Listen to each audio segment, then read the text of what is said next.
At this place in history, we're on the Burlington waterfront, a little bit north of downtown, with Steve Perkins, the executive director of the Vermont Historical Society. Steve, you pointed out a past industrial use of the Burlington waterfront last time, that being the lumber industry. Now, Texaco Beach is that way, a little bit north of us, so that by itself should give us a good indication that we're talking about another industrial use. Absolutely, Mike. So I mentioned to my wife this morning that I was going to Texaco Beach, and she's like, why is there a beach in Burlington named after an oil company? So I think, you can see over our shoulder that this landscape is not exactly natural. There's a lot of hard angles, and I encourage folks to come visit. This is Burlington's Urban Reserve. It's a great place to come and hike, and you can see that evidence of the recent industrial past. Even so, I remember in my childhood that this down here was still a working waterfront. We now receive most of our gas and oil in this state via road, via tanker truck, and in cases of natural gas via some pipeline. But even as much as, say 30 years ago, 40 years ago, most of that came by barge on Lake Champlain. And these barges would come down the lake and they would pull in here to the port of Burlington, and not into the city that we think of with the breakwater, but we're north of here, and there are these man-made piers, stone piers that stick out into the water, and these large structures called dolphins.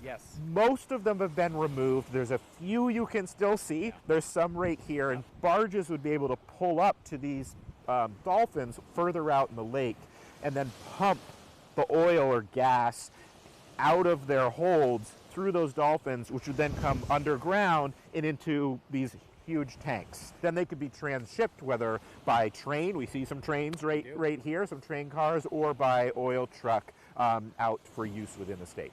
There are concrete platforms still on spits of land like this one next to us, where you can tell something would have been mounted on top of them, likely utility pole of some kind.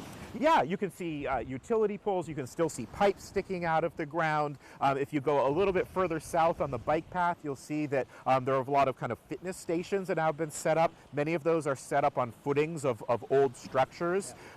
There's the large new skate park, but there's also a smaller skate park that people have constructed here. That's on the footings of an old industrial site right here on the water. Another tank farm, as it were. Yes, lots of, and we'll show you some pictures, lots and lots of them. So for anyone that might want to read up some more or look at some other materials, what might you suggest? The city's done a really nice job with the bike path. You can walk down the bike path. There's some great signs and historical markers along the path that kind of tell you what you're looking at.